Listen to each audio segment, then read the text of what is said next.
Welcome to the Learn True Health podcast. I'm your host, Ashley James. This is episode 264. Today we have with us a wonderful woman who is an amazing entrepreneur in the holistic health space. And I love her mission, and I know you will too. She's the founder of GetWellBe, and that's getwellbe.com is the website, where you can find it on any of the social media platforms. Adrienne Nolan-Smith, welcome to the show. Thank you so much, Ashley. Thank you for having me. Absolutely. You have a familiar story, a story that a lot of our listeners have gone through, and I think that they're going to gain a lot of rapport with you when they hear what you had to go through in your life, and then what you've done, especially in the last 14 months with launching GetWellBe. I'd love for you to start by sharing your story. What happened in your life that led you to be such a passionate person around the holistic health space? I'm happy to share it. It's a long one, so I will do my best to make it concise. But essentially, it started mostly when I was 11 years old. I was diagnosed with chronic Lyme disease at the same time as my younger brother. In fact, Oh my he had it. gosh. Yes, he had it much more severely than I did, and it was only discovered that I had Lyme because I really only suffered from fatigue and some short-term memory loss. But he had horrible joint pain, cognitive issues, as well as memory loss and fatigue. And so we were both diagnosed at the same time, and we both were, we went to a conventional doctor. My parents, weren't particularly integrative in how they thought, or holistic, or, hippies, or whatever people say the stigma is. But they went to a conventional doctor, and the doctor put us on, doxycycline, which is like a common antibiotic for Lyme disease. And it ran its course. And my mom was at that time a stay-at-home mom, but she'd been a former management consultant and first class of women at Columbia Business School, just a rigorous researcher, and decided to really get armed with information about this disease. And lo and behold, the antibiotics didn't work, because really, unless you catch it in the first few months of getting bitten, and neither of us ever saw a bite, it's not going to work. So that's exactly what happened. And it sent my mom on really a crusade to get us both better, and took over 2 years of my life. Exactly when, you're a middle schooler trying to have your first kiss and go to your first dance, I'm, going to all these strange therapy places, and, spending a lot of time on my health. We did everything from, hyperbaric oxygen therapy to drastic diet change and Chinese herbs, and even bovine colostrum therapy, which is still, in orphan drug phase. So someone had to really go out on a limb and, do something somewhat illegal to help us with that therapy. But lo and behold, 2 years later, I tested negatively for Lyme, and have ever since. And it was a big eye opener to me that, you really can't judge a book by its cover, and that, all these practitioners who seemed kind of weird, and, in settings that seemed a little, intimidating, actually helped me way more than the fancy, Park Avenue doctor. We live in New York, so I think all the top doctors or whatever in New York are always on Park or Fifth Avenue, with the fancy academic medical center degree on the wall and the whole thing. And and I started to change my perspective on health and doctors. And the second major episode of my life that kind of led me to found WellBe was five years later. I'd had very good health for those 5 years. I went to college, and I think it may have been a combination of, picking up a little bit of a parasite when I was traveling in China, right when I was about 16, 17, to also my diet changing drastically for my whole freshman year. I'd been eating very cleanly at home, and then was eating from a cafeteria 3 meals a day. And I lost my period. So I had amenorrhea as the official name, but for 2 years. And after about a year, I got kind of worried and was trying to figure out what was wrong. And I started to go to a lot of gynecologists and endocrinologists to, see what was going on. And I probably went to I don't know, 5 or 6 different ones who all looked at my blood work, said there was nothing particularly wrong that they could see, and just to take the birth control pill because that would help regulate it. Oh my gosh. And yeah, and I had become, through the Lyme experience and seeing my mom really fight for us, about different treatments she didn't want us to have, um, and the things she really wanted us to have. I came armed with research and explained to all these doctors, well, actually, no, that's not a solution because, that's a synthetic hormone and those can have other bad effects on the body. And also, I want to know what's wrong with me. I don't want to cover it up. So I'd like to get my real period back. And if you can't help me, I'm going to go somewhere else. So they, looked at me like couldn't be more annoying and a non-compliant patient. And off I went.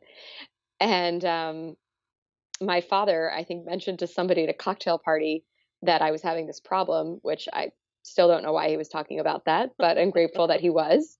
And some man said in New York, "Oh, my wife had that problem, and this naturopath, sort of holistic nutritionist, really helped her." And so, And when was uh, this? So how old were you at this point? at this point, I would just turned 19. And just to give us context, what year was that? That was 2006. Okay. No, Okay. 2005. 2005. 2005. So that's, the Lyme is more, the conversation was just sort of coming into the norm. You know what I mean? Like I found people sort of talking about Lyme maybe between 2006 2008 was where it like became more popular to talk about Well, it, right? But like well, before 2000, year 2000, I'd never heard of it. well. Actually, I had Lyme from Right. 1996 to 1998. Yeah. Right, but for your dad to be talking to someone in a cocktail party, it was still kind of a rare in certain communities, still a very rare thing to discuss. Oh, I'm sorry. So the cocktail party discussion was about my losing my period. Oh, okay, Yeah, that was in 2005. So from 98 to 2004, I had great health. I got was it. all set. And then, 2004 through 2006, I lost my period. And so in 2005, he went to a party and um, had this conversation about me losing my period, which is Right, why I was joking. I don't know why on earth he right. and this Now I guy were get it. talking about that. Now I get how weird that is. But also, God bless him for having the courage to bring it up and getting some great advice from someone. That's really cool. Yeah, yeah, it was very fortuitous. So he, I was actually home working that summer in New York because I was in college at Johns Hopkins in Baltimore. And luckily for me, she had, availability and we started doing a lot of acupuncture and she looked at my blood work so differently than Mm-hmm. anybody had before. And we spent an hour going Mm-hmm. through it, and really explaining to me all the different connections between my adrenals and your gut, and if you had a parasite and, um, you know, thyroid issues and all this stuff. And This was an actual naturopathic physician? I believe she's actually a holistic nutritionist, but she works with a naturopathic physician in her office. Got it. So that's how Okay. she's ordered all the blood work for years through that, and yeah, so she is not a Got it. Was she a naturopathic physician. functional medicine practitioner? No, it was kind of before that was popular. I think Right? she had just gotten she's been doing this a long time, and she just had gotten a holistic nutritionist degree Got somewhere it. else. I like how you painted that picture because so many people who are listening, their experience of seeing a doctor is like a 15-minute visit, like with their MD, right? And they never get to sit down and once you see a naturopathic physician, like a really good one, you just can't ever go back to seeing an MD because you sit down with them for like 45 minutes to 90 minutes depending on what your appointment is, and they go through every single thing on that blood work, and that blood work is like 6 pages long, and they're really, diving in, and they're not looking at you like different parts of you, right? Like, here's, like your kidneys are separate from your heart. They're looking at you as a whole and going, how does this affect the whole, and how can we support your body so that it comes back into balance as a whole, but like looking at all these different aspects and still considering you as a whole. So I love how you painted that picture of seeing your practitioner and having that amazing experience of that long meeting where she's diving into things that no MD and all those Park Avenue MDs don't have the training or the resources or the time, or that's just not their style. Their style is, quickly glance at your chart and throw you a prescription. And it's just such a wacky medical system that we live in, that we consider that healthcare. And I know that this is your beef in the world, that that Yeah. quote unquote healthcare, which I like to call disease management, is going to see a doctor for, maybe you'll actually see a nurse probably longer than you'll see the actual doctor, and then the actual doctor will just see you long enough to throw you a prescription, um or say something condescending to you. I'm sorry, but that's been my experience with a lot of MDs. I'm sure that there are really good MDs out there, and I've even had them on my show, but most MDs, just the way the system is designed, especially the way the insurance system is designed to pay them, they're meant to be drug dealers. They're not meant to help you to get to the root cause. So that's really about what drug can they prescribe.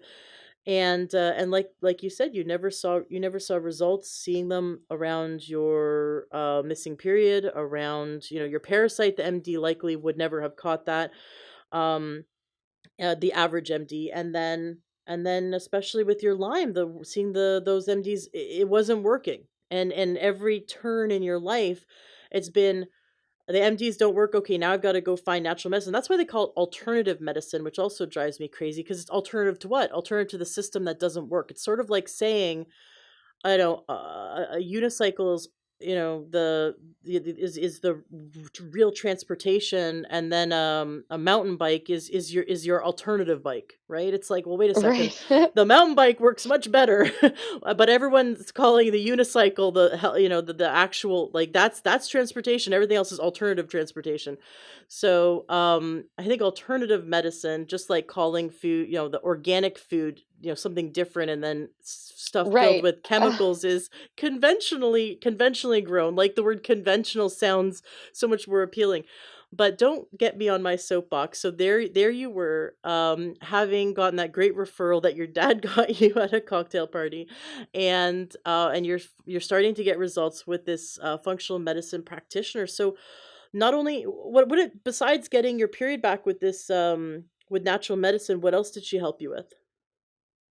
Well, I mean, she just in order to even get my period back, she really had to, clean me up basically. So I did really cleaned up my diet and started taking a lot of Chinese herbs and supplements, and doing a bit of acupuncture, but really not changing that much else. And what sounds bizarre is, part of it was just trying to really kill off the bad bacteria in my gut, as well as replenish the good bacteria and just overall get my immune system up to snuff. So she said, if you do all of this, religiously for 6 months, it'll come back. And literally 6 months and a day later, it did. And Wow. it has been completely normal ever since for 12 years.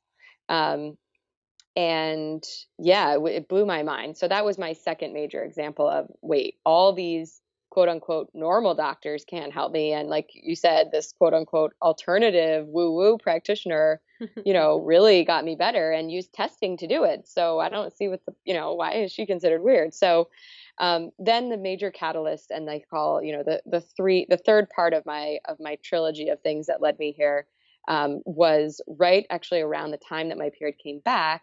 My body was just healing and then getting ready for another disaster. My mother was had a manic episode, Mm. and my brothers and I were actually with her, and she thought we were trying to kill her, and we ended up chasing her through the New York City subway system all the way out to some faraway part of Queens from Manhattan, and having to sort of physically restrain her and call the cops on her to be put into a mental facility, which you can't imagine doing. I'm It so felt sorry. extremely surreal. Yeah, it was bizarre, but this all went down, and this started a complete nightmare of this 5 year battle in and out of different mental health care Hmm. facilities and different psychiatrists. And I had no experience with the mental health care system in America before this, so I did not really understand like how, first of all, brutal the environment is. It really does feel more terrifying, as terrifying as a jail, and the least healing environment I could think of. But beyond just the actual physical environment, there's absolutely no attention paid to trying to get to the root cause. Hmm. Looking a little bit beneath the surface and seeing if there are any clues with their health in terms of, could there underlying viral uh, issues? Hmm. Is there an environmental toxin you've just been, exposed to for a prolonged period? Is there, um, are you having a toxic drug reaction to something else? Or, that'll become more meaningful when I tell you a little bit about WellBe. But it was absolutely nothing. The psychiatrists were literally there to just deal drugs and dose. So each appointment was just monitoring the dose.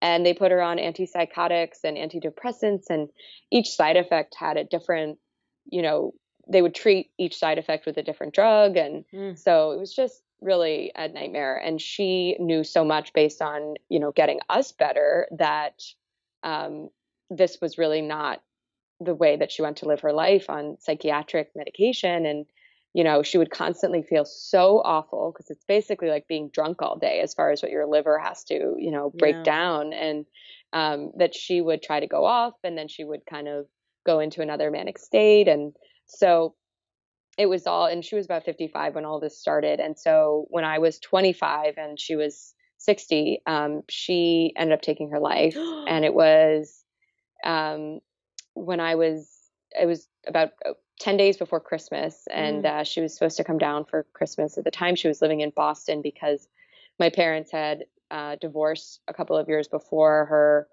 first manic episode, and my uncle was her legal guardian because I was in college, and my little brother was in college, and my older brother was working in New York. So he lived in Boston, so she lived there. And yeah, so that was, the worst experience that I've ever gone through. And Hmm. at the time I was applying to business school, I was working at IBM, and I decided that that wasn't my calling, but I wasn't really sure what was. And I knew that, business school you can kind of do everything with, so maybe I would figure it out there. And Hmm. I was I had gone through the entire process with the GMAT and getting the recommendations and the applications, and they were all due in about 2 weeks. So I still had, some work to do. And I thought, oh my God, how am I ever going to get through this? Like, I don't know if these will get done. Do I even want to go anymore? Like, how can I leave my family after all this? So, but I did. I got it done. There were some fantastic friends who just, edited in the middle of the night and all of that. And I told myself that if I got in anywhere of the three places I applied, I would go and dedicate the rest of my life to trying to fix the healthcare system and try to bring awareness to the fact that, there's a whole different way of practicing medicine and a whole different way of living, such that every day is really, the everyday choices you're making are really your healthcare. Mm. And so I did. I got into the Kellogg School at Northwestern in Chicago, and I moved out Nice. there. Yeah, and I ended up loving Chicago and meeting my husband in business school. And it was really therapeutic 2 years, because if I hadn't done that, I probably would have just, gone around the world for a year or something, because I just really needed to get away and kind of stop being horribly sad. Of course, the wounds Hmm. kind of never really heal. And I experienced a lot of, you know, uh, grief while I was there too, Hmm. and some of the years after. But it was still something I just really, really look back on fondly as a time that I kind of just said, whatever. I took care of myself really well. I think I probably cooked 20 of 21 meals a week for myself. Nice.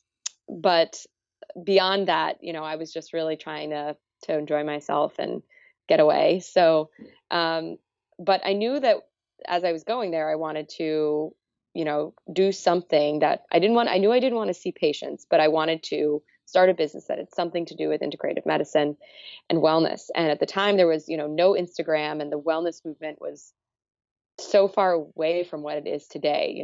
There's always been a community that was around, that was interested in integrative or holistic health. Um, and there were, from my experience, largely some, practitioners and just kind of patients who had healed, but not a movement. Do you know what I mean? The way that Mm-hmm. I feel there is today, where it's actually able to change mainstream behavior.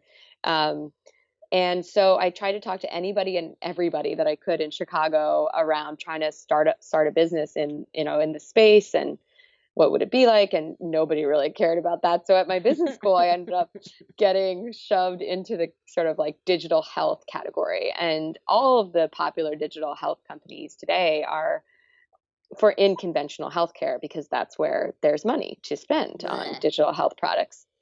And so, and I mean, not shockingly, it's much Right. easier to sell into, a hospital system that has 1,000 hospitals than, a lot of one-off practitioner offices, right? So it makes sense, but still, it was tough, because I ended up, when I graduated, I built in a class a version of WellBe that was a little bit different, more tech oriented, and uh, I we all graduated, went to different cities, and I realized, oh man, if we were ever really going to build this, we have to go to the same place. And it just became clear to me that, okay, I would just be doing this on my own, and am I kind of ready for that? And I realized, no, I need to work a little bit more. I need to get a little bit more of an understanding from other people. I'm still only 28 at that point. So I ended up looking around for a job in New York, and again, nothing I could find related to integrative medicine could pay me like a dollar. Basically, it was just a lot of other passionate people, but no one was starting a business. So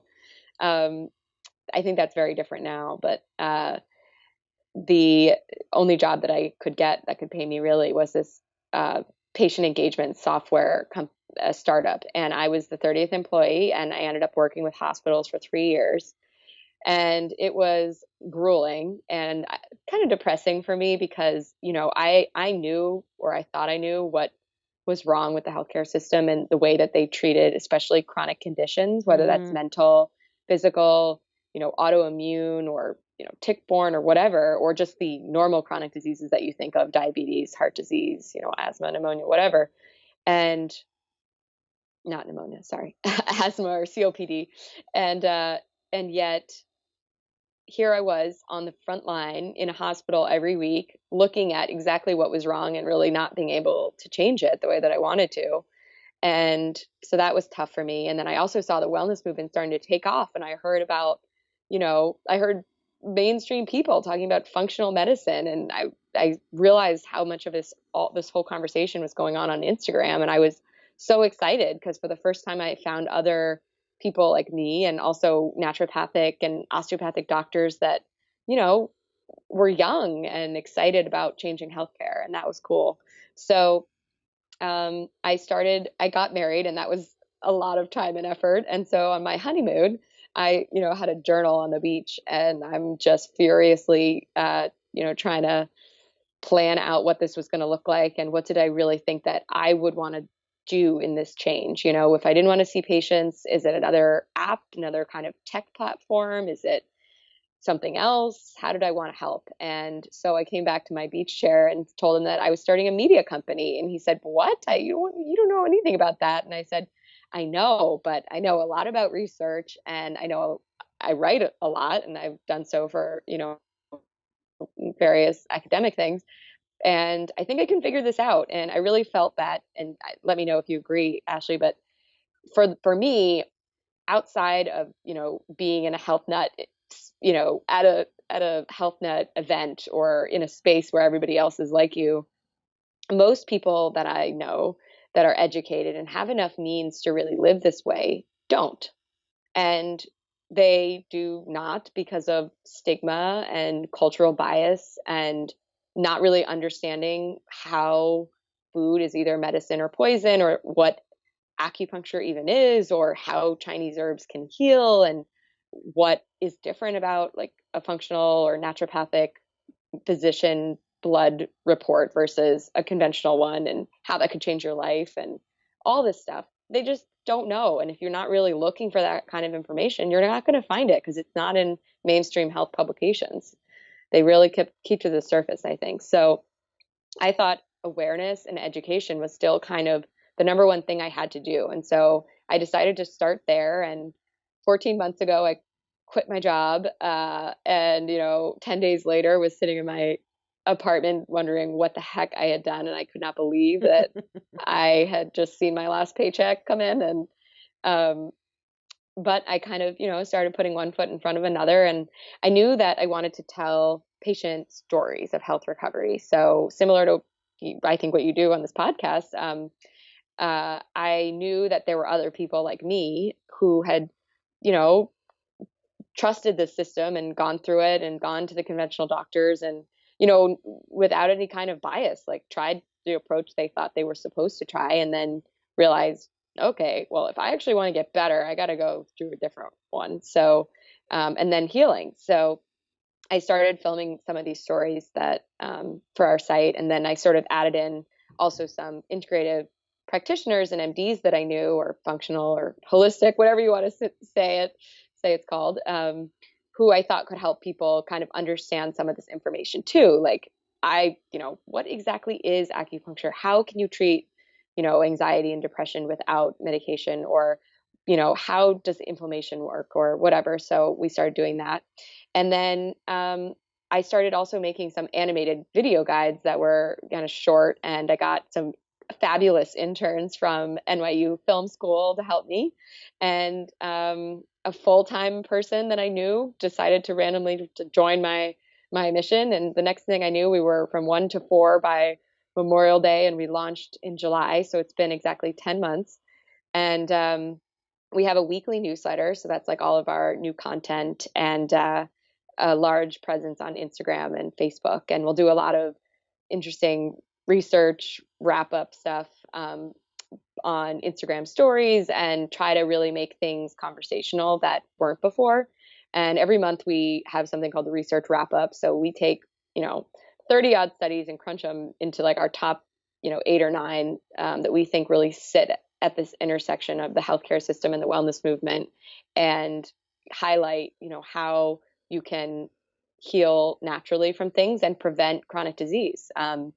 And we have all the information that we need. It's for the most part not hard for the majority of people that get chronic disease. Like if, they had done things differently, most of which they didn't even know, honestly, they would likely have had a different outcome, because we have the research to see that. So research is really important to us, but so is storytelling.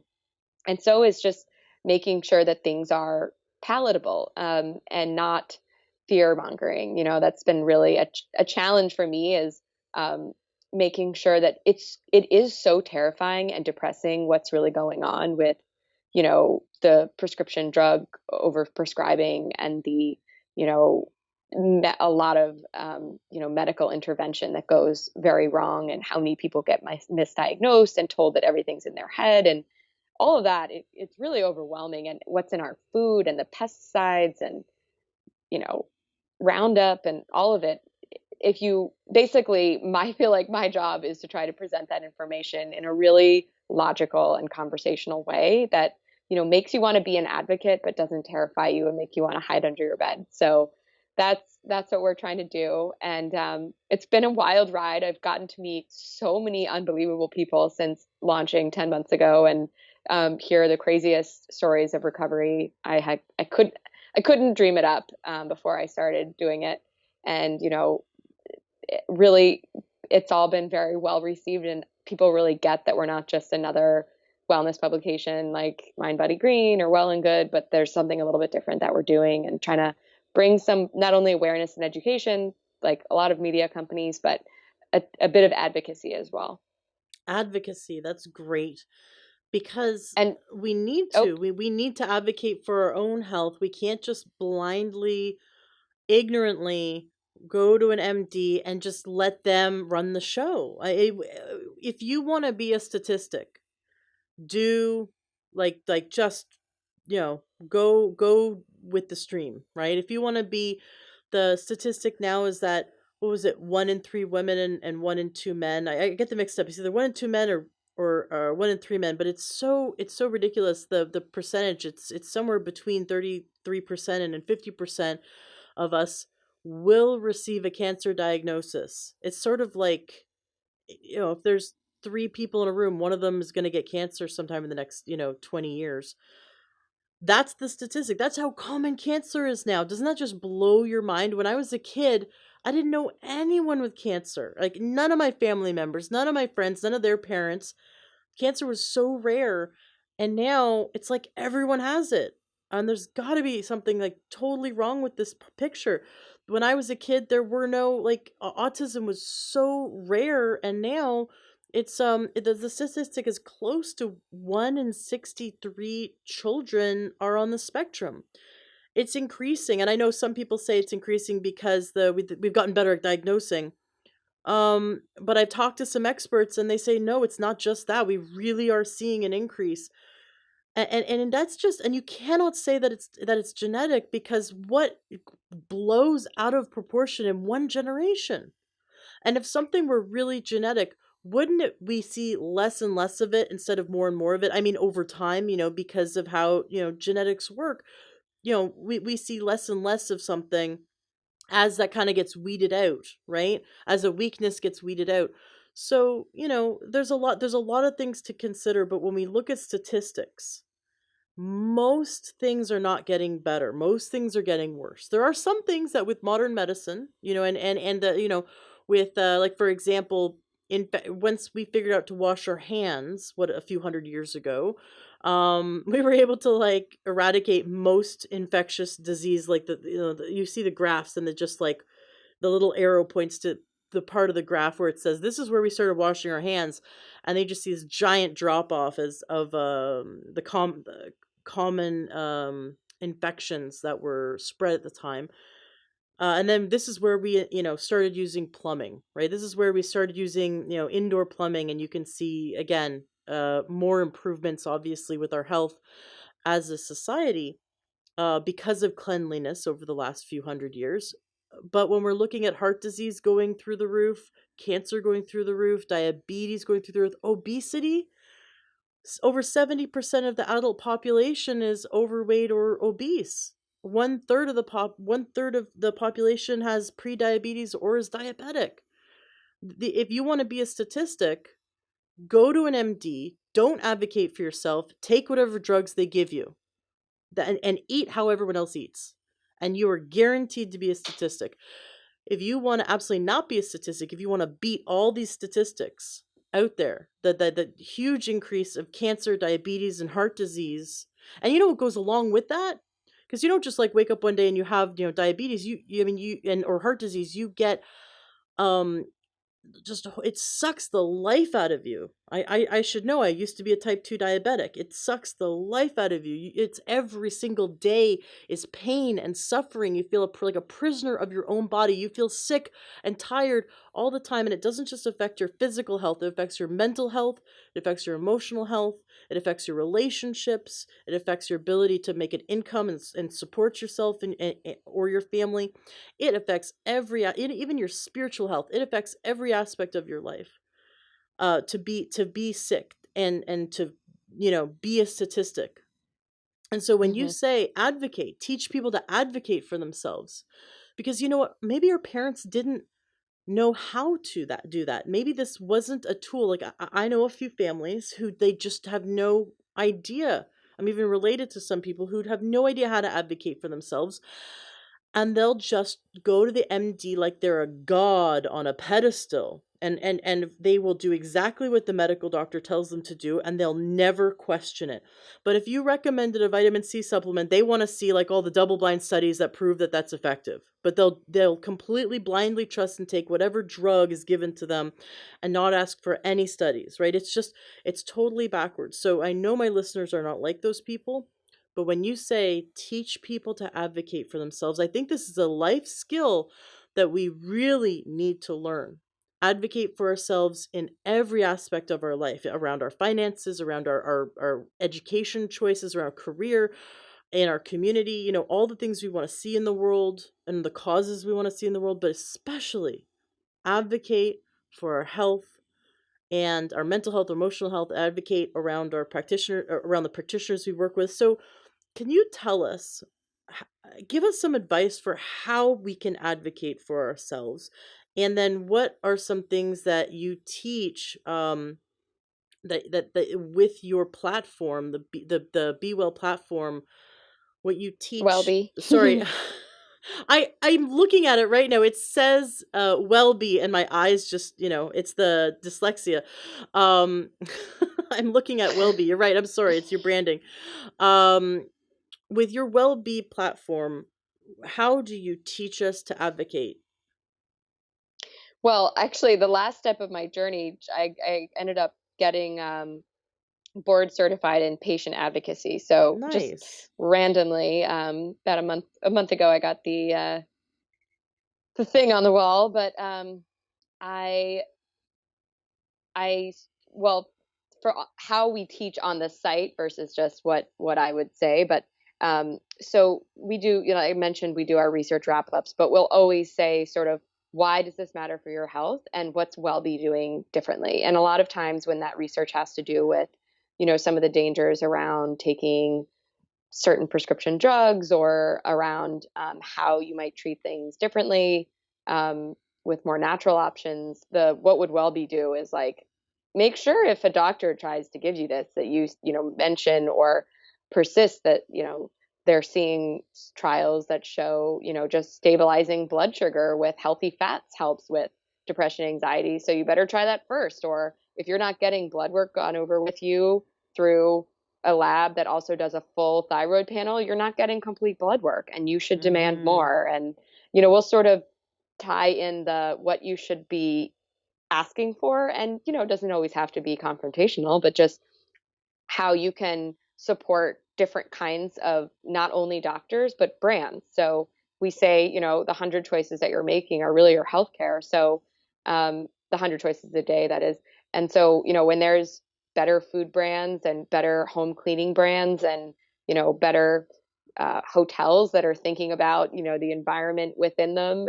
So, Ooh. put your money where your mouth is. And Mhm. not even that, just you can make a huge difference by voting with your dollar. And legislation often takes, certainly lags behind, especially the Personal Care Act hasn't been updated since the 30s. And certainly there's very little um, legislation around pharmaceuticals, as we are now fully in the opioid epidemic. But doesn't mean that things can't change more quickly than government's willing to go, if you vote with your dollars. So those Mhm. companies have to respond to that. They want to keep you. And so they'll start, when you start buying organic fruits and vegetables, guess what? More farmland in America turns over to organic farming. And more and more people start to think about, well, why is everyone buying organic? And starts to realize the differences. And I loved when you said, why is, organic food seen as different? I have a magnet on my fridge that says, eat food, what your grandparents, would have called food. And what's organic food? Oh, that's just normal food. The Yeah. other kind is the one where they've altered with it. Um, but yeah, it's just the advocacy component for us spans not only advocating for yourself in a healthcare setting, which is so important because that can be set your life on a very different trajectory if you get what you need, and if you don't, then really bad things can happen.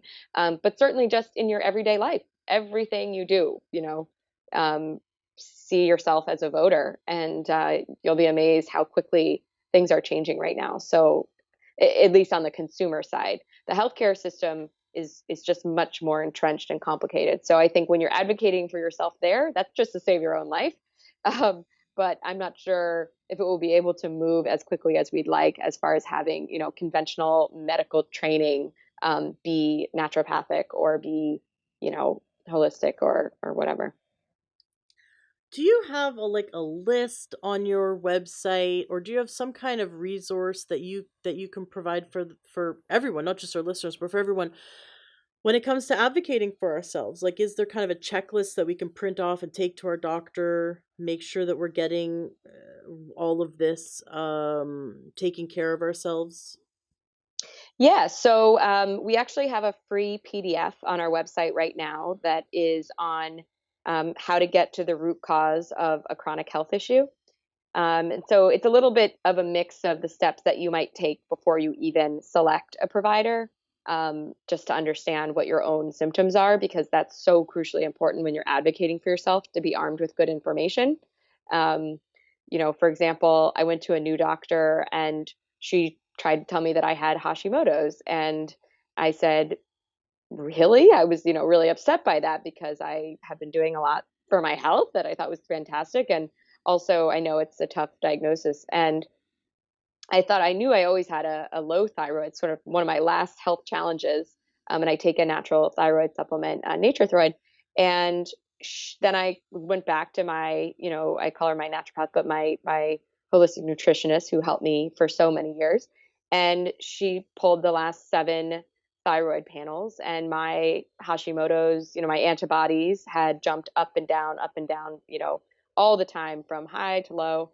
And this was in isolation. The conventional doctor was really trying to just throw some information at me, and that was that, but not look deeper. And so I was able to go back to her and say, okay, well, explain this. The last 7 blood tests that I've had, it jumps back and forth. Why would that happen? How would you still say it Hashimoto's? And it was a different discussion. So we're still trying to get to the root cause of why it jumps up and down, but it's not really as black and white as she tried to make it seem. So you've got to be Mm. really armed with information not only about your health history when you arrive, but also um, your, you know, if you have things, you might try elimination diets and things like that first, so that you can really be understanding how food could be affecting you, because that's certainly one of the easiest ways to fix something or to target something is, oh well, when I eat this I feel sick, so maybe that's doing harm in my body, and the next thing you know, maybe that health issue cleared up. It was just caused by that. So I always recommend that. But most of the document is around all of the different places where you can find holistic and naturopathic doctors and practitioners, because there's many databases, as I'm sure you know, Ashley. There's not really a comprehensive system, so you do have to do some digging, but we pulled them all together, and just some other ways that when you do go to a doctor, the top 10 questions you have to ask before you leave the room, stuff like that. So yeah, that's all there. If you just go to getwellbe.com, it'll just pop up and you can grab it, and it's a PDF. So Excellent. I like that the top 10 questions, the idea to walk in with some questions, especially advocacy questions. I have a list of 10 questions to always ask um, if you have a diagnosis of cancer. So 10 questions to ask your oncologist. And I got that from a naturopath. And I found, because I was helping, I was being an advocate for my friend who was going through breast cancer a few years ago. And I found that you could alter these questions to apply to any treatment. They're very, they're interesting because it lets you, I mean, just the information you get out of your doctor is great, but also how the doctor reacts will help you determine whether you want that doctor to be on your team or not. And I think that's absolutely. another Yeah. part of advocating is knowing that you are the boss and they're your employee.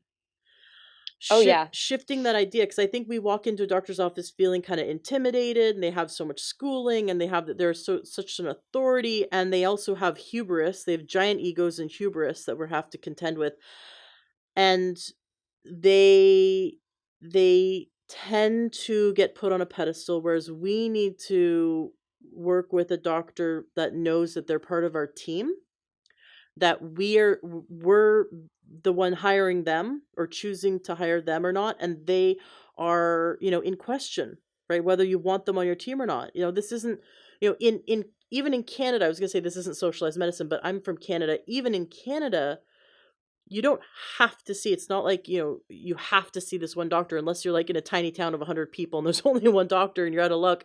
But you don't have to see this one doctor. You can choose to see a different one. You can keep going and finding and interviewing and finding one that you resonate with.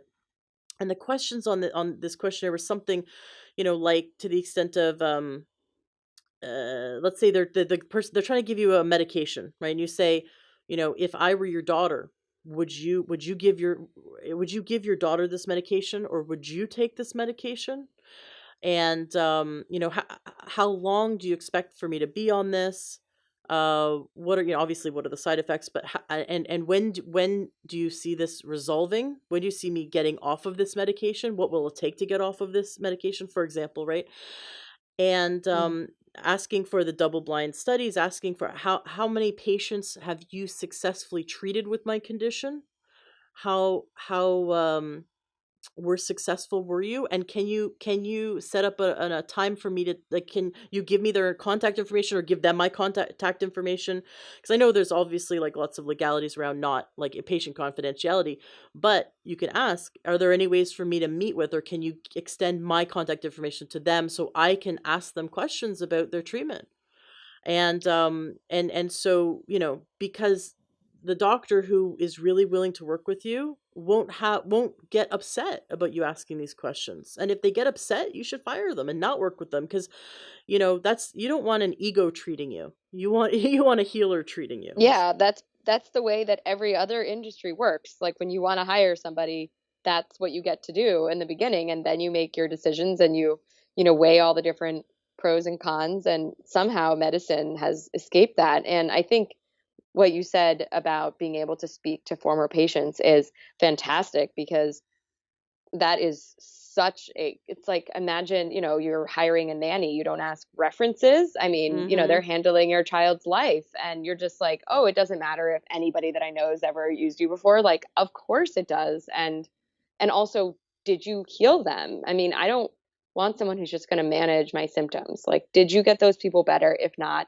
thank you very much for your time. And maybe that's a paid for time interview, but then you're on your way. Like, you've Mhm. got to turn the conversation around, like you said, and really treat it like a client, you know, employee type of relationship. Exactly. Exactly. I love it. So, I mean, the burning question that's in my mind is, and I love your, obviously your, what you're doing is making a difference in the world, and your goal is to make a difference in the world, right? And I think the best part about being an entrepreneur is choosing to make a living. The making money is the side effect of you making a difference in the world, making a positive impact, right? And if we all had heartfelt, um in companies, if we all were business people who had heartfelt companies, who were socially responsible, were focused on activism. Can you imagine if every single entrepreneur put their mission first, put their passion first, put the planet first, put the health of their customers first, over I profit? I mean, it would this planet would be a completely, inspirational place. And I think, especially as more and more women, I mean, we've seen in the last 50 years a huge shift in the amount of women who are running their own business, right? And I'm not saying anything bad about, men running their own business. And I this might be a total stereotype for me to say, but I feel like as women, we put our mission, and really make sure our mission's first. And I hope men do too, when they run their business. Especially, I'm seeing millennials. Like if you watch Shark Tank, the yeah. sharks have made a few comments, and I also watch Dragon's Den, which is Canadian version of Shark Tank. But the sharks, like Kevin O'Leary's, made a few comments about how he sees that the spirit of millennials they are so mission driven, more so than profit. And of course they look to make a profit, but they don't see that they need to ever put profit ahead of their mission. They always put mission ahead of their profit. And because of that, they're more there's more, ecology with their customers, with the planet, with their community. That's what we want, because we need a less toxic world right now. So my question is, how do you keep the lights on? How does WellBe make money while spreading this, disseminating this information that's so important for us to break through and have the average person understand? Well, we are 10 months in, and so we get a little bit of revenue from our some of our affiliate partners. So some of our favorite kind of non-toxic products we put in a store, and that brings in a bit. And we're just now getting to set up some of our first content licensing and partnership deals with some other brands and media companies that really are well aligned with us. So that's exciting, but it's definitely, early on. And I, there's many different revenue models that kind of make sense for media, and there's no media company on earth that gets all of their revenue from one source, right? It's, usually a combination of Oh, for sure. sub- subscriptions and this kind of advertising and that kind of licensing and this kind of, brand partnership. And so it's just about deciding what revenue channels really make sense for my audience. And so those are all some of the tests of the things that we really feel like our audience would be valuable to them in this mission of really trying to get and stay well and demand a system that supports them. So that whole kind of funnel of not only what they're doing all day, but then when they do need healthcare, how can we support them in getting to good people? Mm-hmm. Um, so that is some of those we're sort of going to be baiting over the summer. Um, but yeah, certainly right now it's a just kind of our online store is our revenue source. Nice. And I I am completely bootstrapping this still, so it's That's cool. very touch and go with You, lots of interns and stuff like that. But we're making absolutely. do. We're growing, so we feel good about it. I've got someone I want to hook you up with. You probably heard of Robin Openshaw, but anyways, I'll set up an introduction because I just had an intuitive hit that you guys would hit it off, and she is sort of, not in your space but sort of in your space, and I think you guys could probably collaborate on something. Oh, cool. She's Thank been on you. the show, and I just she does a lot of summits and content marketing around holistic stuff. She's been focusing on like healthy homes and how to keep your home like how to Oh, get the yeah. toxins out of your home, right? And also on biological dentistry, which is, I find it fascinating. And apparently that, and I thought, like, oh, out of the two, so she has these two different sort of funnels. What would you think would be more popular? How to make your home non-toxic or biological dentistry?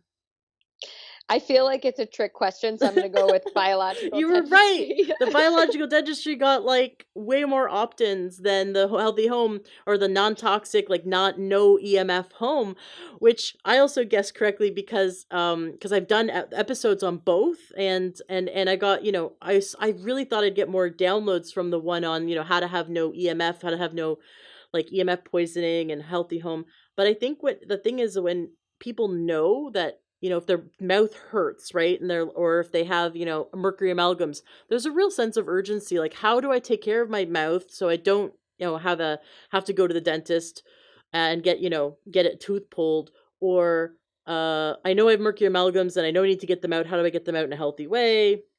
And so I think there's more of this there's a pain factor, whereas when you're living in a home that's toxic, you don't know. It's not like you can see the microscopic toxins you're inhaling that are, slowly killing you.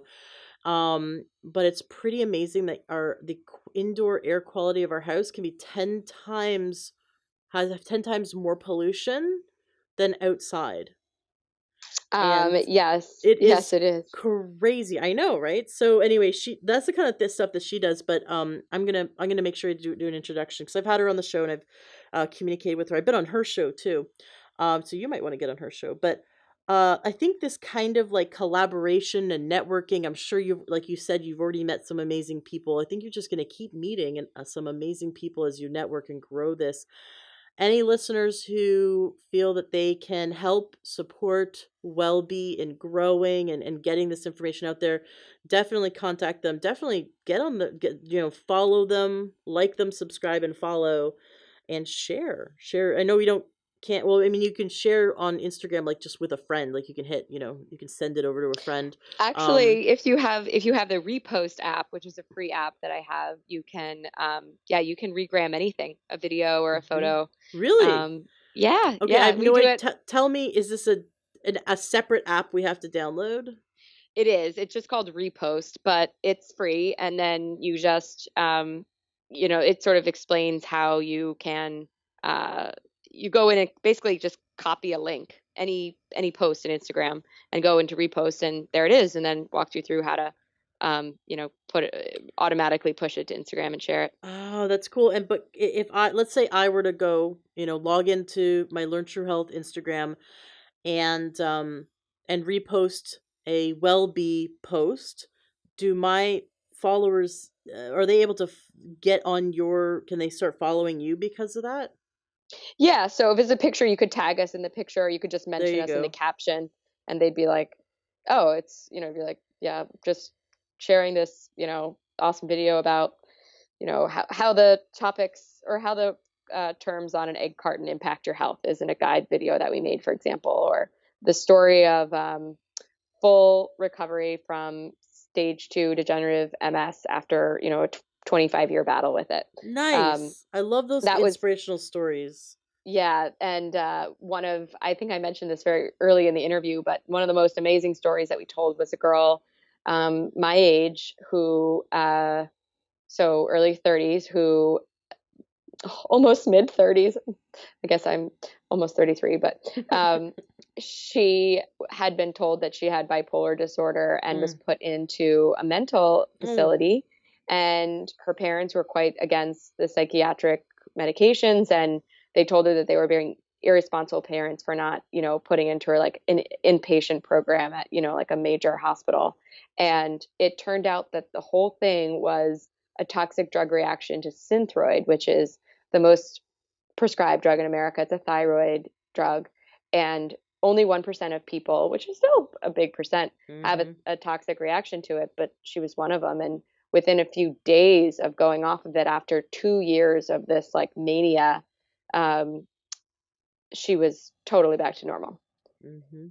And she's on a natural thyroid supplement now, and she's doing great. And that was just a wild story. One Like she went, percent is high when you think. I yeah, mean, if you think about it, it's like how many people are on that drug?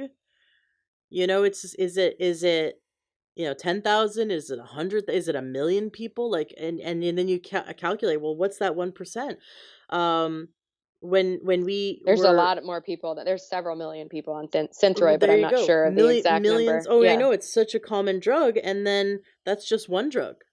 and Yeah. and that the 1%, you have a 1% chance of being basically being told you're bipolar. I mean, and that's a whole, it's now they have carte blanche to like put you on numerous medications, because now you're going to be on something to make you up and something to make you down and something to make you sleep and something to, it's just like, Yeah, they put her on Risperdal, which is what my mom was on, which is a highly, highly side effect ridden drug. I mean, it's really terrifying. hmm And her parents, were like livid that they did that, but she was 27, so it technically, they couldn't say no because they, if they didn't know about it. So it was wild. But the whole thing was just thank God that her parents didn't give up on her, hmm because they, paid for her to see so many people, to finally somebody figured this out. And it was a more of an integrative, I believe an integrative MD, out in Stanford, and she lived in New York, and it was just complete happenstance that somebody, mm.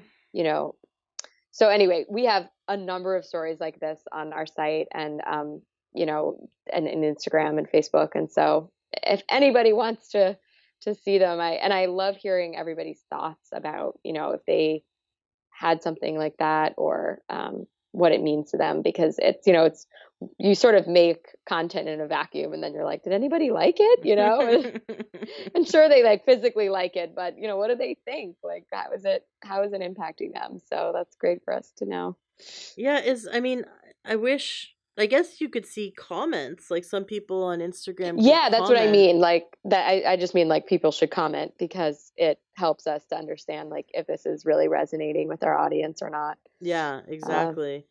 Um I just I love that sense of community where people can come together and have a discussion about it. And Yeah, it's really, really amazing. And I have seen so much of that in the last few months, and I think there's a real downside to social media, obviously, with just how addictive it is, and people could be nasty and all of that. But overall, I think the wellness community on Instagram is super engaged, super passionate about kind of trying to change the system and help mhm. others. And once they've gone through something, really putting it out there for others to connect and say, I'm dealing with that too, but I'm not done. Like, what'd you do? And so I think it's a good, healthy place from what I've seen.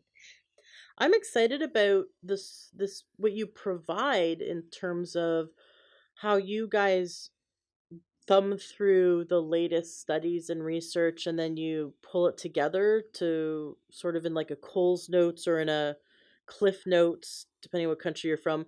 Um, of I always forget which one's American, but because we have okay, Cliff Notes we is have American. Coles Notes and Cliff Notes in Canada, and I remember like having to study like Romeo and Juliet or whatever, and being like, I'm just gonna buy both of them, and it was just funny because like both of them were a little bit different.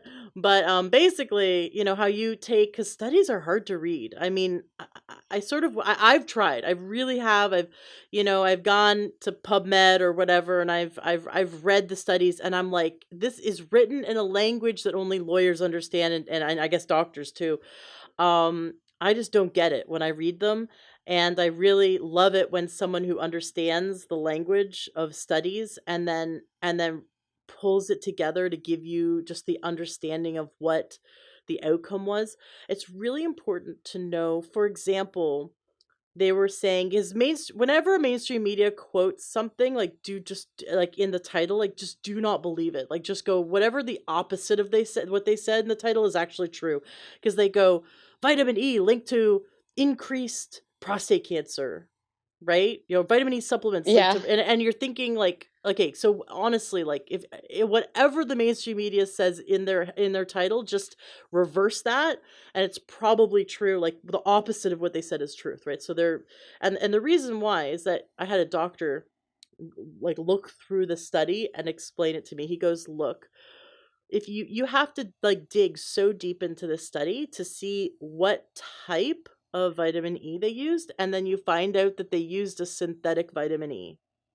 So what they actually should have said was man-made synthetic vitamin E linked to increased prostate cancer, right? But Right. what the mainstream media was doing was making people afraid of vitamin E. Like, what, now I can't eat foods that have vitamin E in them? Like, I should avoid vitamin E altogether? Like, not me, obviously, I don't have a prostate, but this is right? This is what happens is we don't we just trust what we're told when it comes to these studies, instead of actually diving in and going, well, what kind of nutrient, what kind of vitamin did they use in that study, or like what were the other factors, or like we Right. A need to, lot of them will be like 22 people, and you're like, what? yeah, Like, that's not that's too enough. small. And Yeah. then, or and how long of a period of time, right? Or who funded the study? Because when you Yeah. see that Kellogg's and the corporation that owns Mars bars, who owns Mars bars? It's like I think, Nestle. When you Yeah, you Nestle bought see them. Nestle will dozens and dozens and dozens of study health, quote unquote health studies have been funded by Nestle.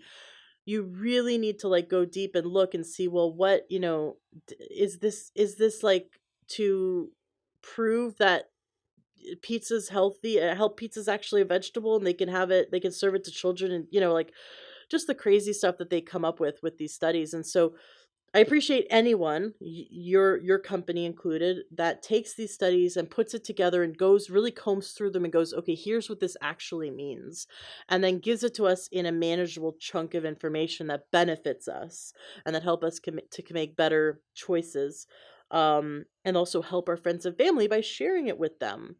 Yeah, Because yeah, definitely. it's hard to fight a study. You know, if I can tell you that drinking dairy is bad for you, and I'm a lot of people are going, no, it does the body good and it builds your bones. And I can, you know, tell you it's bad till blue in the face, but if I show you 5 studies that prove it's bad for you can't argue with me anymore because of the studies, you know, the studies are, if the studies are solid, they're solid. So the fact that you guys pull it all together and share with us. So how do I access that? Do I just follow you on the on Instagram or on my social media platform of choice, or do I get on your newsletter list? How do I have access to those the sort of the summary of the studies that you bring out each month or each week? Well, whatever platform you want to engage with us on, or all of them, whatever, we send out that it's a monthly wrap up. So the research, the basically top 5 to 10 pieces that we think you really need to know about that we break down. That's a monthly thing. So we'll round up Mm-hmm. everything from the previous month. And that will come out in our newsletter. But we announce it on Instagram stories and Facebook, like when it's live for that month. So you can look for that too. So wherever you are, we can find it. We can find you. Awesome, very cool. Or yeah, we the people can find you, right? Or rather that, but I just mean like you can find the research wrap up, any which way. We'll make sure to Got like it. link to it on the social platforms and then also Okay. put it out in the newsletter. So out of you've probably launched about 9 or 10 of them, these wrap ups, since you started, 10 months ago, or start like Yeah. fully got going 10 months ago. What can, off the top of your head, what statistic or study just blew your mind and you were really excited about sharing with people? Ooh, that's a good one. Gosh, we've done so many. It's sort of hard to think on the spot. There's some that really just blow your mind, but uh, because I have just this in recent memory, last month. So I think it would have been in our March roundup. They had the study that was done where they looked at hundreds of different water plastic water bottle brands, Mm. and there was 325 particles of plastic Oh, in each bottle of water that they tested, and 94 or 90, I think 93 or 94% of all the different hundreds of water bottle brands that they tested had plastic particles in them in varying ranges, but still. And so but the average was 325 particles per bottle. So, I just, that to me, how did we only hear about this now? Like, we've, at this point, so many of us, I don't do it at home anymore because it's more of an environmental thing, but, a lot of people have to drink bottled water for, they don't have a good filter at work, so they bring their water that way, or they mm-hmm. traveling, obviously, and you can't bring glass on the plane. Everything is plastic, and so knowing that we've all been drinking plastic was just like the ickiest feeling. Like we've all just been so duped and thinking that this was Well, no big deal. Evian spelt backwards is naive, right? At um, and that least these that one tastes really good. right? Remember when Evian came out with that facial spray? I thought that was the Yes. funniest Oh thing my in the God, my world. mom loved that. She Yeah, always took that on planes. right? Yeah. Um, it's an endocrine disruptor. You're drinking, first of all, liquid is the most bioavailable, meaning the body can easily absorb it when it's liquid, right? And so you basically liquefied plastic, you put it in the perfect solution to absorb through into your bloodstream, and it's an endocrine disruptor. It's an obesogen. It actually messes with your hormones and it causes your body to gain weight, and it makes it so it's really hard to lose weight. They did one study where they took a bunch of mice that were all genetically related. They all came from the same litter, and they divided them in half, and they let one part of the litter live a really happy life, just eating mouse food, and just chilling out. and the other half they let them eat the same foods. They're all very, it's a controlled study. The only thing they did differently to the second group of mice is that they exposed them to BPA, bisphenol A, which is one of these obesogens, one of these plastics that we are exposed to when we drink those bottles of water, when we touch a receipt, basically Mm-hmm. every day in so many ways, things off gas, and there's just so many ways we get exposed to bisphenol A in our food if we have plastic, wrapping our food and all that, and in our water. And they expose the mice to what they think the average American or average, human would be exposed to per body weight, right? And the results were just, your mind would be blown. The mice all, and they didn't give them any more food than the other mice. They just, same amount of food, same nutrition. That's the only thing they changed, was this one exposure to the average amount of bisphenol A we all are exposed to. The mice, their fur turned from white to yellow. Their genes shifted so that the epigenetic expressions of genes changed. They became obese, and they had a bunch of other problems like thyroid problems. They had endocrine issues, and that these problems, because actually changed their genetic expression, these problems lasted for 2 more generations. Oh my gosh. We have essentially guaranteed that our children and grandchildren are completely effed. But and let's say they all go and live on organic farms, right? It doesn't matter, because we messed up by eating McDonald's and drinking bottled water, and we messed up our genes, and we guaranteed, the next 2 generations have this problem, if we're exactly the same as mice, right? But the good news is that they took the bisphenol A away, and they did some detoxing, and they were able to, through the detoxification process, the epigenetic expression of the mice shifted back. Their fur went from yellow, they were like losing fur. It was all like very mangy. They went from yellow back to a soft white coat. Their thyroid got better. They lost the weight, and they basically were the same mice again after they supported them in detoxing the bisphenol A. So, and that's How do you one. detox a mouse? I know, right? I know. Again, this is me. I don't know every a step of this study, but No, looking I'm just at kind of curious. It the sounds sort big of. picture, right? Well, I don't know. Maybe coffee enemas, tiny little coffee enemas, uh, little tiny little saunas, and little bits of chlorella. So, but this is good. The good news is, right. So the bad news is that's one obesogen. That's one toxin, and we're exposed to over 30,000. And I love that you brought up that you're sharing this information with people. So it's so if we went and we scrolled through your Instagram, we could find, or your Facebook or Twitter, we could find where you published all this information, and we can share it with our people or with our friends and family, so that they too understand that something as simple as cutting out all the plastics out of our life. So putting your food in something like that ceramic, for example, instead of a plastic thing, or drinking water, even making coffee in something like a glass carafe instead of a something that would have plastic, like a K cup, makes it can change the your life, can make it so that you don't have a epigenetic episode where your genes actually mutate, and it completely blocks your thyroid and really messes us up for possibly for life if we don't spend the time to detox. So I'm on your website, getwellbe.com, and I clicked on the store, and I wanted to discuss a few of these things, because everything I see on your store I love, and a lot of the a lot of Oh, the thank you. things, a lot of these things I have in my home. So I'm like, you and I are right on par with this. I feel like this is kind of like your version of Oprah's favorite list, and I Exactly. love it. I love it. And I appreciate Oprah, and if she, she should come to your website for some picks for her list, because these are some cool things. So, stainless steel lunch box containers, which when I do have to travel with our 3-year-old, and pack a bunch of snacks, I have a stainless steel one exactly like this. And then you've got this Well, grape, that's the only way that I can, eat well at work, right. really, because I have to go to the office, and if you don't, bringing your food is by far the healthiest and cheapest thing that you can do.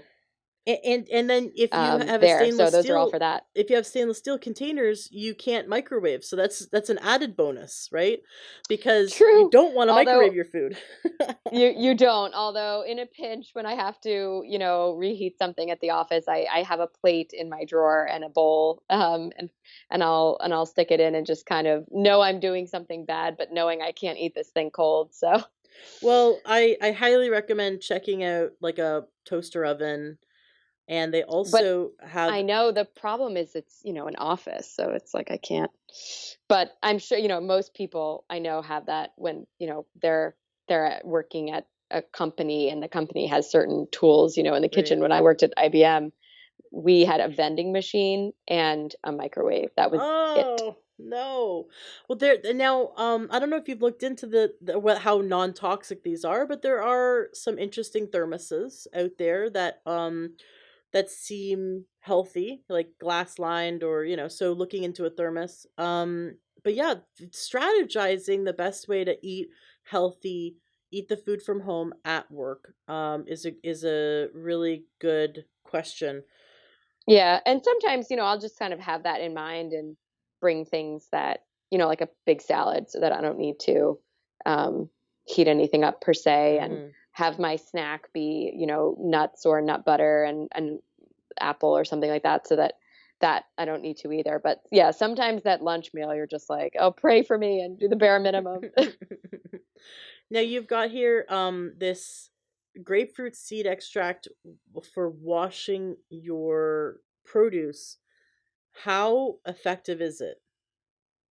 So this is straight from my holistic nutritionist. This was the only thing that she would, allow for washing your produce, and the fruits and veggie washes that you get that are, much larger and not in a concentrate are pretty light as far as being able to kill a lot of, parasites and fungus and bacteria. Um, Now it's kind of interesting because I'm very, very conscious about, parasites because of what I went through. But a lot of people would say, oh, you don't want to over clean things. But the difference is that your microbiome obviously needs, good and bad bacteria, and the kind of good bacteria that you might get from, a farm and like real dirt in the woods, like that's great dirt. You don't necessarily want to scrub the hell out of that. But the problem is today in an industrialized food system, and especially in a globalized one at that, where a lot of our produce is coming from, especially in the winter months, other countries with different sanitary conditions and regulations, as well as completely different microbiomes, right? So Mm-hmm. it's not bio-identifiable good germs or whatever. It's like they're coming in and being like, whoa, this is an invader, we don't know this. Um, and so given all of that, I am really, really conscious about, the using the grapefruit seed extract, because it's, according to what I've read, the strongest of the sort of, non-toxic produce washes, and seems to, because of the concentrate, really I think do quite a number on the food, and um, that's super, super important to me. So I not only work really hard to, and that's why I'm such a stickler about filtered water. Mm-hmm. Keep my, put good bacteria in my gut, but I'm also really, really conscious about, making sure that bad bacteria from food where I have no idea where it came from doesn't get in, or really, unclean water, What kind of which is water most. filter do you use? So I'm in a rental apartment in New York City, so I do not have the flexibility to have every, the filter that I would want. I would want to get one like plumbed in my dream house whenever that is. But right now I just use the zero water pitcher because I can't, fit a different one in my apartment, and that's the best one I think for filters. I'm D- sorry, for a pitcher. Got it. Does it remove fluoride? I can't tell you off the top of my head, but Okay. I'm pretty sure I would have chosen that. It's NSF 53 certified, which is that's what I generally use, because I got all of this from um, the Environmental Working Group Tap Water Database, and kind of what they believe are the best certifications to take out, the really important things, and then some. Yeah, I've never found a pitcher that removes fluoride. That's why I was asking. I got really curious. I'm fortunate enough to now live on a well, so but not not many people are. And so if there was a pitcher that was just easy to use that actually removes fluoride, then that would get me really excited to let people know I about. can follow up and let you know. I'm not sure Yeah, or exactly, just but make a post about it. Everyone, which water filter removes fluoride? yeah, exactly. Everyone go follow Get Well, Get Well Be Well. Ah, Well Be. I'm so sorry. I'm okay, tell us about the name. So the website is getwellbe.com, but when we follow you on social media, it's Wellbe. So tell us about the name. Well, you can search for GetWellBe or WellBe, whatever. But WellBe, to me, obviously wellness and well-being. It's basically just a play on Ah. well-being, but it's a little catchier. And we really, our audience is mostly 25 to 45, so we definitely have a lot of millennials. And um, at the time, Wellbe was not Wellbe.com wasn't available when I bought this in 2012. I bought the URL. Um, and so I started to think about variations, and I loved that, putting the get in front of it really, I think, reminds people that, you know, being healthy doesn't just happen to you. It's a lot of work every day, and you really have to sort of fight against a Mm-hmm. lot to do all the things that will keep you healthy, from, stress management, maybe meditation, to your nighttime routine and your sleep, to, making all of your meals and the grocery shopping and seeking out the right kind of care. And if that means, if you've got a back problem and you need to go to acupuncture every week for that, getting there and doing all of that and doing your own research, and all of that is time consuming. It's a lot of work, but there's absolutely no way it can be achieved without that. And so anybody who thinks that, they're just going to do nothing and then, see what happens, like, by the time something happens, it may be kind of too late to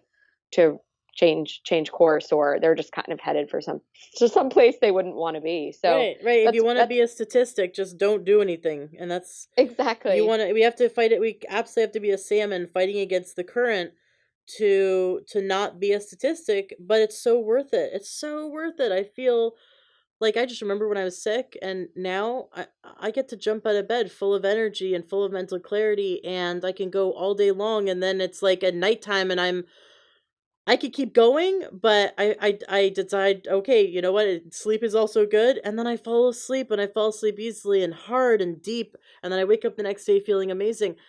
And that was not always my life. And so I had to work to get this, but it was worth it, and it's worth it to maintain it.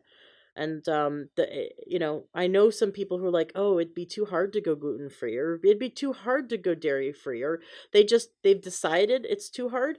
And I think it's all in their head, because once you actually it's sort of like looking at a pool, like you've got a dog who's running back and forth, like looking at the pool but not actually jumping in. And that's a lot of times people are like, I don't know if I can do that. I don't know if I can do that. I don't, and they're just like running like the dog back and forth. And it's like, just jump. Just jump. You're gonna swim. You're gonna be fine.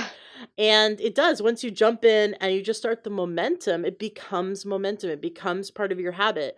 You start by choosing a better toothpaste in the morning. Now you've got a better toothpaste in the morning, and then you're drinking tea instead of coffee, or you're drinking health filtered water instead of tap water, or it just one choice at a time and one step at a time. But it takes being conscious at first until it becomes conscious unconscious competence, right? It takes that time where you have to be consciously competent, consciously focusing all the time and researching. But then you just get into a rhythm, and you're just, when you've got everything, you've got, your choices, your food choices are healthy, you're taking the right supplements, or you're going for your walks, or you're meditating, and all of a sudden those things that fill your life, that are healthy for you, become part of your life that actually fulfills you, and you love doing them. So it's not always work, but it is work at the beginning. Now. Yeah, absolutely. And I don't even, uh, one thing that you said, I think some people, it's a priority thing. I think once people Mm, really understand the impact of not doing anything or of doing something, and also that they may have these little things here and there that they think are no big deal, but they're actually quite connected and they're growing. Um, that's when all of a sudden they can make time for a yoga class, or they can find money in their budget to, buy organic produce or whatever it is. And, whenever people tell me that, eating organic is too expensive, first of all, I say, well, would you rather pay the healthcare system and the doctor later when it's just, you know, a horrible situation, or would you rather pay the farmer now?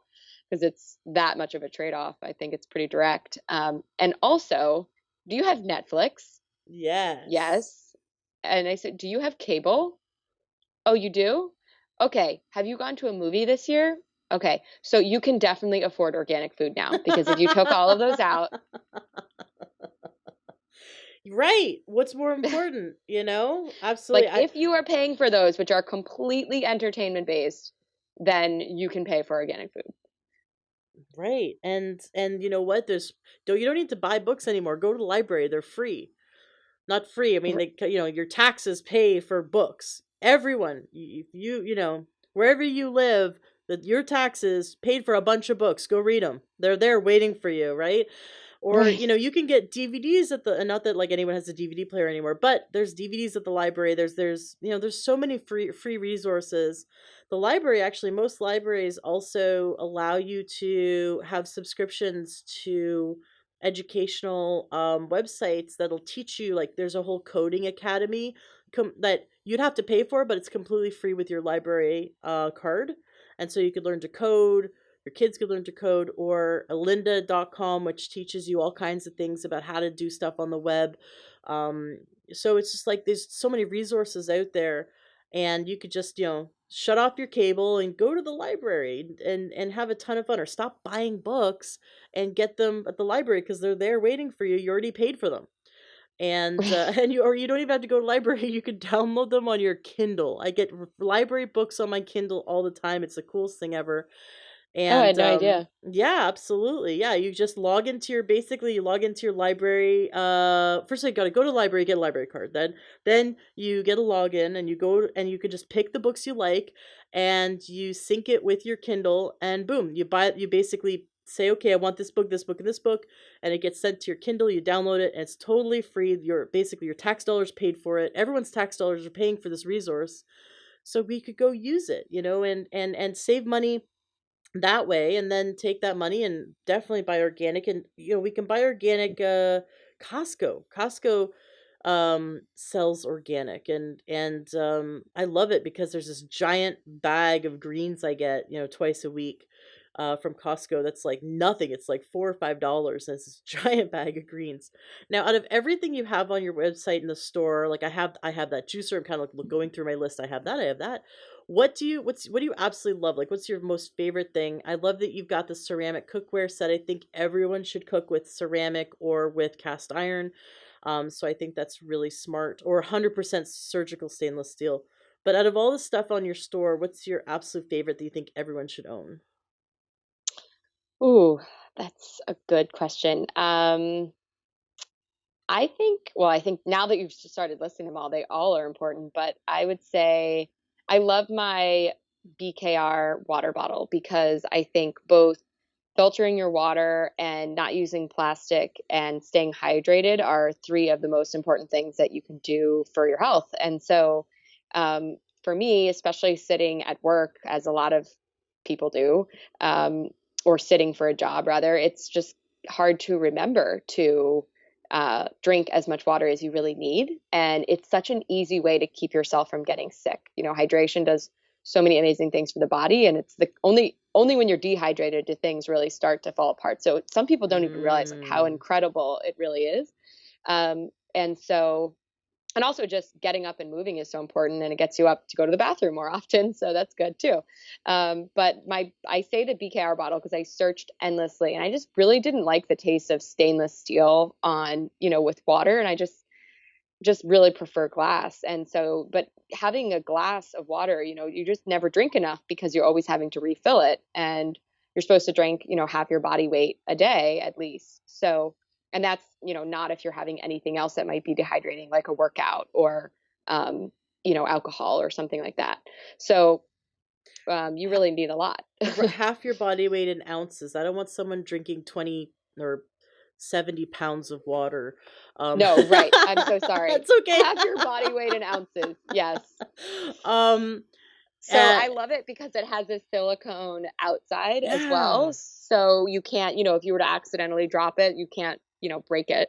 And it's like 32 ounces, which, is like a liter. And I just know that I try to get to my, through two of them by the end of the workday. And that, I'll probably drink a little bit more at night, but at least I've gotten, the minimum requirement um, done, and it makes a huge difference. And obviously you can bring it places too, but I just think it's really great to have wherever you might be sitting for a while. I think that is so great. I've never seen this bottle. I own a bunch of glass bottles with like, but I've never seen this one. This one looks really cool. And there's different colored sleeves on it. And Yeah, there's also they have different a lot of sizes. Like, trendy colors. yeah, Yeah, they've got the 1 liter, and then they've got like 16 ounce, and that's true. even the Yeah, that's smaller true. size, although why? Get a large one. And they're Right. dishwasher safe.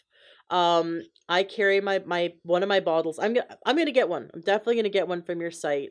Because it links to Amazon, which is easy to buy, but it's your Amazon affiliate, so then we're supporting a cause that we really like. So that's good. And you've picked some really awesome stuff. I like this glass coffee maker that does a pour over. That is very cool. It looks so neat. It would look beautiful on the countertop, but also you're because so many coffee makers are basically like plastic heating your it's just Exactly. so much plastic in that. Yeah, It's exactly. not just that they're heating plastic, which is like you said, the best way to get it into your system because it obviously melts a little bit, and then plastic particles come into whatever liquid that you're about to drink, and your body absorbs that liquid. So that's not good. But then also, when plastic is the number one material for holding bacteria and fungus in, and Mm. so when you have, the inner workings of a coffee maker, and even ones that might have some glass or stainless steel on the outside, like it's typical that the inner workings have plastic, exactly, where the water is being heated. And so that whole kind of inside area stays warm all the time, and it's plastic. So it's just a real breeding ground for mold and fungus and bacteria. And often people are using it every day, and you can't really clean that part. You can obviously clean out parts of the coffee maker, but often where it actually, turns it from the beans to the, where you pour the water through, you can't really get to it. So it's really, it's a hazard. Mhm. So we try to use glass, whenever possible. And if you mouse over each item, there's an explanation as to why that you chose that item. I really like if you scroll down, I really like that you have these reusable mesh bags for produce, because every time I go to put, a bunch of tomatoes in a bag, it's like this plastic bag. I like hold this plastic bag going. I feel so icky, contributing to that one use plastic. I just think one use plastic should be banned, but we need to have an alternative to that's easy to use. And I've never seen the ones, I guess I should have looked them up, and I've never seen these ones. These ones look really great, and I can totally just throw them in my reusable grocery bags, and then I never have to use the little plastic bags at the grocery store again. So, and they're affordable, and it just makes so much sense. So we don't have to feel sort of guilty and like we're just contributing to that giant floating sea of plastic out in the ocean every time we, go to pick up our produce. So you've got a lot of really cool things, including sustainable condoms. What's up with that? Yeah, so we interviewed the founder of a company called Sustain that makes non-toxic condoms and non-toxic 100% organic cotton tampons, Mm-hmm. and a couple of other non-toxic, like wipes and lube. And basically, the petroleum that is used to make latex condoms is obviously petroleum, so it's quite toxic, and your like vagina is the most absorbent part of Mm-hmm. your entire body, and so whether it's a tampon or a condom, you do not want to be sticking industrial chemicals in there, and that's exactly what you're doing with a condom. And then also with non-organic tampons, cotton is one of the most heavily treated um, crops on the planet with, toxic pesticides. So you're just sticking pesticides up Monsanto, there. you're sticking Monsanto up your hooch, right? Pretty much. Yep. And so it's, for both reasons, we just thought this was, part of our kind of Changemaker series, and wanted to highlight a different option. I don't think a lot of people think about condoms, and, you know, depending on your relationship, like if that's your primary birth control and you're using that a couple of times a week for a lifetime, like that can really add up. This study just came out. My husband shared it with me. He found it fascinating. They discovered in women's brains DNA from all of their partners, meaning like because you talked about how absorbent the vagina is in terms of these toxins when you put like a tampon that has been conventionally grown cotton with Monsanto, um, and then our body absorbs the pesticides from it or the industrial solvents or whatever or whatever all the industrial chemicals that are in that are used to make the latex condoms and the spermicides and all the chemicals in there. But our body absorbs the DNA from our lovers basically, and it actually affects the brain. Like that's how much the body absorbs, or how absorbent it is. So yeah, the study just came out and talks about, well, what does this mean? Does it alter the woman's brain? Does it affect the health in any way? Because they were sort of accidentally discovered this while they were trying to uncover the cause of a degenerative brain disease. um so I thought that was really interesting. You've got a lot of really cool things on here. And I love your website. It's clean, it's easy to navigate. And I remember I actually did see that video you put out about the creator of Sustain, and I thought it was really cool. I'm really impressed with what you're doing. So keep it up. Keep up the great work. Thank you. Yes, very proud of that. We need 100,000 more people like you doing this, but right now you're a pioneer, and one day there'll be 100,000 women like you getting this information out there, and you'll be right there at the top, and we're cheering you on. Thank you so much for doing the work that you do, and it's going to make a really big difference. It's going to trickle out. I say, turn this ripple into a tidal wave, right? We're turning a ripple effect into a tidal wave, and we're Yeah, helping. that's the hope. Yeah, exactly. And you're going to help as many people as possible. So really, let's all go support, and by joining, getwellbe.com, get on the email list, go find them on Instagram and Facebook and Twitter and YouTube and all the places. Thank you so much for coming on the show and sharing this information. Is there anything that you'd like to say to wrap up today's interview? And also, I just wanted to make sure you talked about the 100 things that we need to do every day to maintain and our health and prevent illness. Is this a guide that is on your website as well? That would be a great guide. But no, I have not created it, and Yet. I haven't created it yet. I'm not sure if it's 100 exactly, but I can definitely try to list them out and see if it's 100. It might be maybe like 68 or something, and we'll see. But um, no, I that's a great idea. And Ashley, thank you so much for having me. And I think that everything that you've said about what I'm doing is similar, right back at you, because by, allowing me to share my story and everything that I'm trying to do, and a lot of other people like me, on previous episodes, I think you're creating, exponential awareness and education too. So thank you for the work that you do. And thank you for having me on your show. And to everybody else, thank you for listening. And we'd love to have you as part of the WellBe community. And I hope that everything that we're sharing, whether it's inspirational or research or just how to do all of these things, all of these 100 things all day easier and better, um, you know, I think you'll find it pretty valuable. Thank you so much. Thank you. Do you feel like you're missing something? Are you searching for the right answers to solve your health issues? Do you feel like you should have more energy and mental clarity? With everything you're doing for your health, you may be missing one key component. Our body needs 90 essential nutrients every day to function optimally. 60 minerals, 12 amino acids, 2 fatty acids, and 16 vitamins each and every day. Because of the farming practices over the last 100 years, most of our food has 60% fewer vitamins and minerals compared to just 50 years ago. So if you aren't eating 8 cups of a variety of fruits and vegetables each day, you may be missing some of your essential nutrients.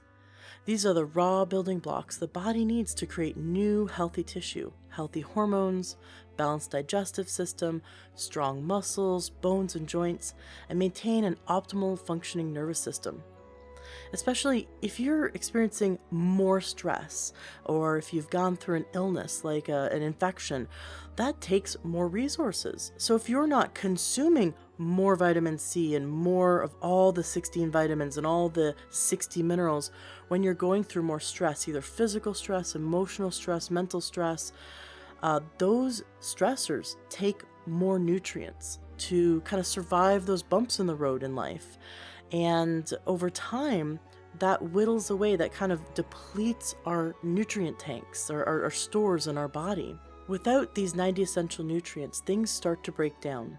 Now, you've experienced these breakdowns. Maybe you get migraines, maybe you're exhausted, maybe your hormones are out of balance, your digestion's out of balance, or you have some aches and pains. Maybe you've even been diagnosed with something. You have a series of symptoms, and if those symptoms all look like something, then we can diagnose it, right? That's what MDs can do. MDs will treat these breakdowns with drugs and mask your symptoms. But if your body has a nutrient deficiency, no amount of drugs will fix the problem. 7 years ago, I embarked on a journey to cure my diabetes, infertility, PCOS, high blood pressure, and chronic adrenal fatigue. I felt like I was a mess. Through my research, I found a company that made natural supplements to address these nutrient needs. They formulated their supplements to exceed all standards of quality. Their minerals are the most bioavailable and absorbed by the body that I have ever found.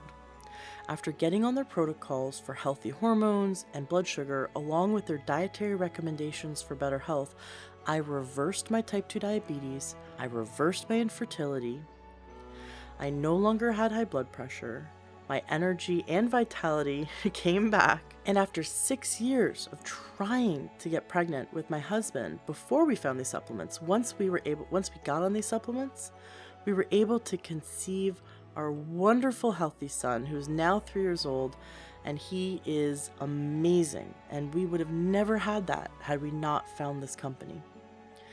Speaking of our son, he's also taking these supplements for optimal health. His pediatrician thinks they are amazing.